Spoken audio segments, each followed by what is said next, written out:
जय हिंद दोस्तों। स्वागत है आप सभी का आपके अपने चैनल मार्केट एकेडमी में। दोस्तों, आज के इस वीडियो में हम एक और अपकमिंग एसएमई आईपीओ जो कि 17th ऑफ मई को ओपन होने जा रहा है उसका डिटेल एनालिसिस करेंगे।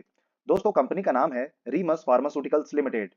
दोस्तों, इस कंपनी की ग्रे मार्केट में काफी अच्छी डिमांड नजर आ रही है। साथ ही दोस्तों, जीएमपी भी काफी हाई ट्रेड होता हुआ नजर आ रहा है।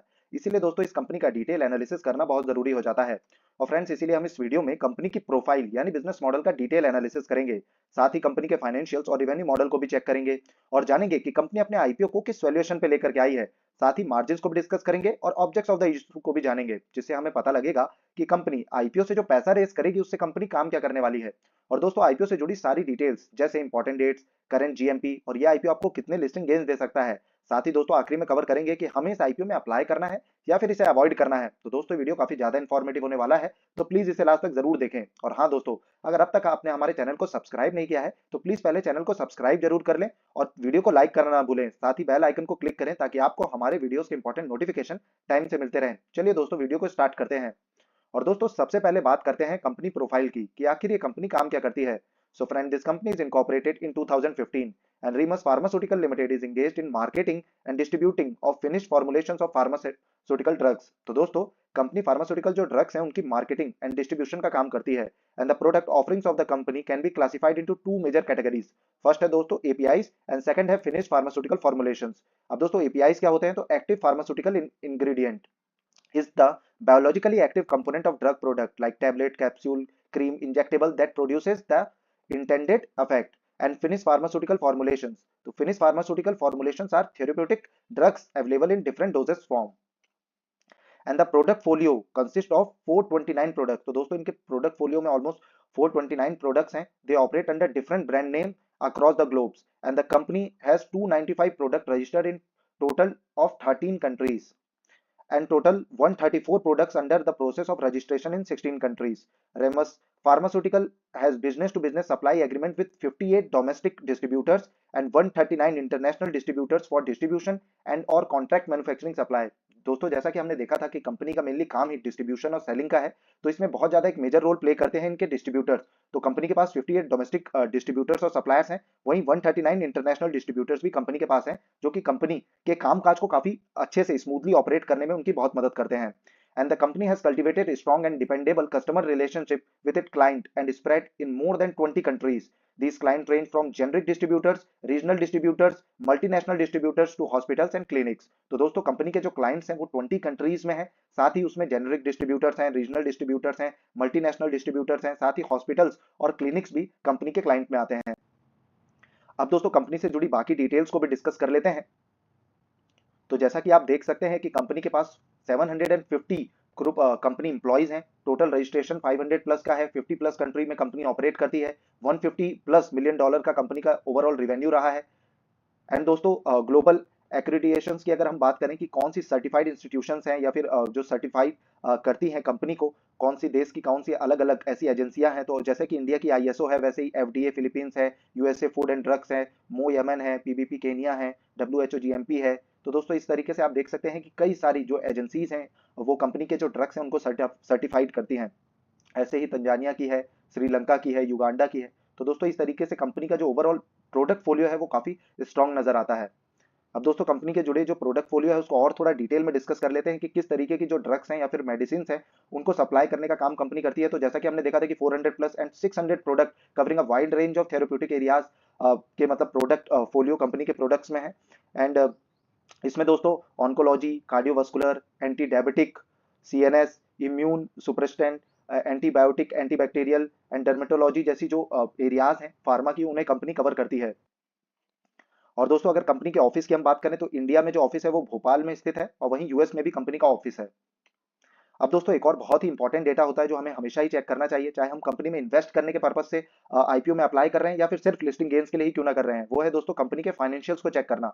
और दोस्तों, फाइनेंशियल्स में सबसे पहले हमें चेक करना होता है टोटल एसेट्स को। तो अगर हम टोटल एसेट्स की बात करें तो साल 2020 से आप साल 2022 दिसंबर क्वार्टर तक देखेंगे कि कंपनी के एसेट्स में कंटिन्यूअसली आपको ग्रोथ देखने को मिली है, जो कि ये काफी पॉजिटिव पॉइंट है। वहीं अगर टोटल रिवेन्यू की हम बात करें तो साल 2020 में मार्च क्वार्टर तक कंपनी का जो रिवेन्यू था वो 1276 लाख का था, जो कि दिसंबर क्वार्टर साल 2022 में बढ़ करके 3361 लैक्स का हो गया और कंटिन्यूअसली इसमें भी आप देख सकते हैं कि कंसिस्टेंट ग्रोथ देखने को मिला है। और साथ ही दोस्तों ये ऑलमोस्ट 3 टाइम्स हो गया है पिछले 2 ही सालों में, जो कि कंपनी के लिए काफी पॉजिटिव पॉइंट है। वहीं अगर प्रॉफिट आफ्टर टैक्स की हम बात करें तो 81.16 लाख का प्रॉफिट कंपनी ने जनरेट किया था साल 2020 में। वहीं साल 2022 में दिसंबर क्वार्टर तक जो कंपनी ने प्रॉफिट जनरेट किया है वो है 643 लैक्स का। तो दोस्तों काफी ज्यादा मल्टीफोल्ड किया है कंपनी ने अपने प्रॉफिट्स को, तो कंपनी काफी अच्छा प्रॉफिट और रेवेन्यू जनरेट कर पा रही है। एंड दोस्तों नेट वर्थ की अगर हम बात करें तो 202 लाख से बढ़कर के 1712 लैक्स की हो गई है। रिजर्व एंड सरप्लस की बात करें तो 201 लाख से बढ़कर के 1603 लैक्स के हो गए हैं। तो दोस्तों कंपनी ने अपने रिजर्व एंड सरप्लस और नेटवर्थ को भी कंसिस्टेंटली बढ़ाया है। साथ ही अगर टोटल बोरोइंग या फिर डेट की बात करें, क्योंकि ये एक बहुत इंपॉर्टेंट पैरामीटर होता है और क्योंकि एक एसएमई कैटेगरी को बिलोंग करने वाली कंपनी है, मतलब बहुत ही छोटी कंपनी है, तो उस हिसाब से इसमें जो डेट है वो 35 लाख का था साल 2020 में, फिर 27 लाख का हुआ। कंपनी कंसिस्टेंटली से कम कर रही थी, लेकिन दोस्तों दिसंबर क्वार्टर साल 2022 में कंपनी ने काफी ज्यादा डेट और बोरोइंग ले लिया 947 लैक्स की, जो कि एक कंसर्न वाला फैक्टर रहने वाला है। पर ओवरऑल अगर फाइनेंशियल्स की बात की जाए तो कंपनी काफी अच्छा रेवेन्यू और प्रॉफिट जनरेट कर रही है। पर एक जो कंसर्न वाला फैक्टर कंपनी से एसोसिएटेड है वो है दोस्तों टोटल नेट या फिर बोरोइंग। अब दोस्तों कंपनी से जुड़े वैल्यूएशंस और मार्जिन्स को भी डिस्कस कर लेते हैं। तो अर्निंग पर शेयर 33.86 का है, जो कि काफी बढ़िया है।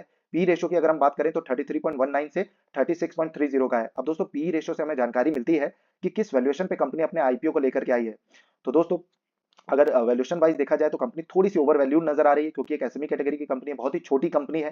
साथ ही डेट भी कंपनी के पास अभी रिसेंटली काफी बड़ा है। उस हिसाब से अगर देखा जाए तो काफी हाई वैल्यूएशन पे कंपनी अपने आईपीओ को लेकर के आई है। एंड रिटर्न ऑन नेटवर्थ की बात करें तो 52.64 का है। नैव कंपनी 64.32 का ऑफर करती है। आरओसी कंपनी काफी बढ़िया ऑफर करती है एंड 69.99 का है। एबिटा 19.38 का है। तो दोस्तों ओवरऑल तो रेशियोज और वैल्यूएशंस काफी बढ़िया है, मार्जिन्स काफी बढ़िया है। डेट टू इक्विटी अगर ओवरऑल रिजर्व्स के साथ और इक्विटी के साथ कंपेयर की जाए तो 0.03 की है, जो कि डिसेंट है। अब दोस्तों ऑब्जेक्ट ऑफ द इशू को भी डिस्कस कर लेते हैं कि कंपनी किस वजह से आईपीओ को लेकर के आई है और जो पैसा कंपनी रेज करेगी उससे कंपनी काम क्या करने वाली है। तो इसमें जो सबसे पहला पॉइंट कंपनी ने दिया है तो वो है to meet working capital requirements. Second है funding investment for acquisition and general corporate purposes.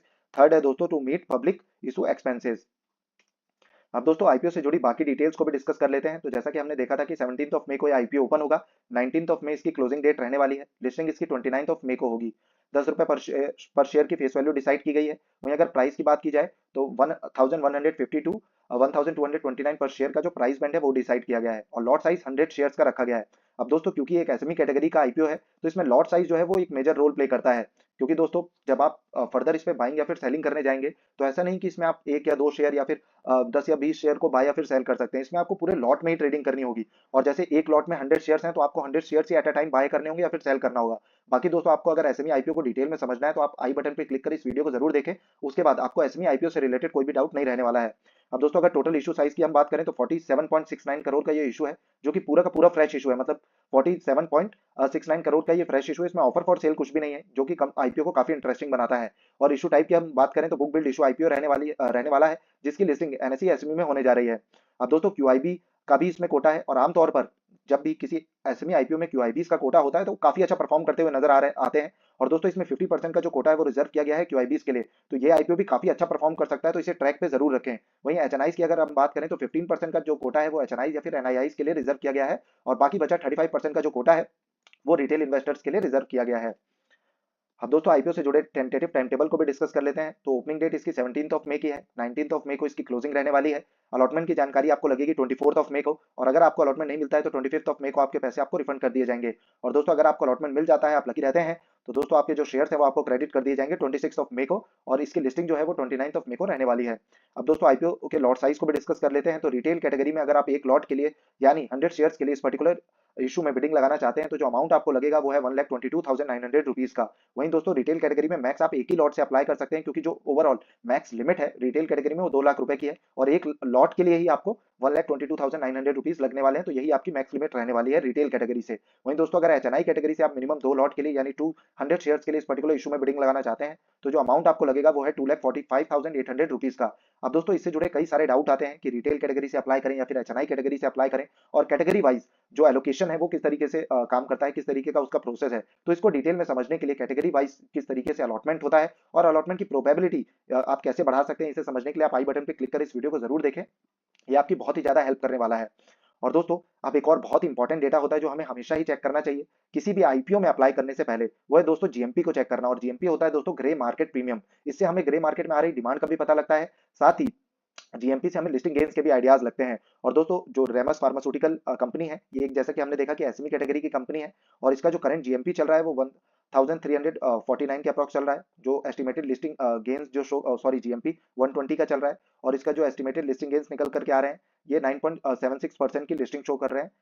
और दोस्तों इसका जो ओपनिंग डेट है वो 17 ऑफ मई को रहने वाली है। तो जीएमपी अभी से आप देखेंगे कि अभी काफी दिन बचे हुए हैं आईपीओ को ओपन होने के लिए, सब्सक्रिप्शन के लिए ओपन होने के लिए, पर फिर भी जीएमपी में जो उछाल देखने को मिल रहा है और जीएमपी और ग्रे मार्केट में जो डिमांड नजर आ रही है, इससे पता लगता है कि आईपीओ काफी अच्छा परफॉर्म कर सकता है। पर दोस्तों जो फाइनल डिसीजन है वो हम 19 ऑफ मई को लेंगे ऑन द क्लोजिंग डेट, क्योंकि दोस्तों जीएमपी एक ऐसी वैल्यू है जो काफी ज्यादा फ्लक्चुएट करती है, और जब आईपीओ सब्सक्रिप्शन के लिए ओपन होगा तब फाइनल हमें निकल करके आता है कि जीएमपी कंसिस्टेंटली बढ़ रहा है या फिर अपने आप को कंटिन्यूअसली मेंटेन किया हुआ है कि नहीं कर रहा है, क्योंकि ये काफी ज्यादा फ्लक्चुएट होता है, कई बार बहुत ज्यादा कम हो जाता है, कई बार बहुत ज्यादा बढ़ जाता है। और दोस्तों जिस हिसाब से डिमांड निकल के करके आएगी, जितना सब्सक्रिप्शन निकल करके आएगा, फिर हम लास्ट दिन तक ये भी चेक करेंगे कि जो क्योंकि इसमें क्यूआईबीज का भी कोटा है, तो एंकर इन्वेस्टर्स की बुक लिस्ट में हम चेक करेंगे कि कौन से बड़े नाम सम्मिलित हैं। तो दोस्तों उस बेसिस पे हम फाइनल डिसीजन लेंगे, सब्सक्रिप्शन के बेसिस पे, जीएमपी के बेसिस पे, एंकर इन्वेस्टर की बुक लिस्ट चेक करेंगे उसके बेसिस पे 19 ऑफ मई को, और आपको पोस्ट के थ्रू बताएंगे कि हम इस पर्टिकुलर आईपीओ में अप्लाई कर रहे हैं या फिर इसे अवॉइड कर रहे हैं। पर दोस्तों ये आईपीओ काफी अच्छा परफॉर्म कर सकता है, तो इसे ट्रैक पे जरूर रखें।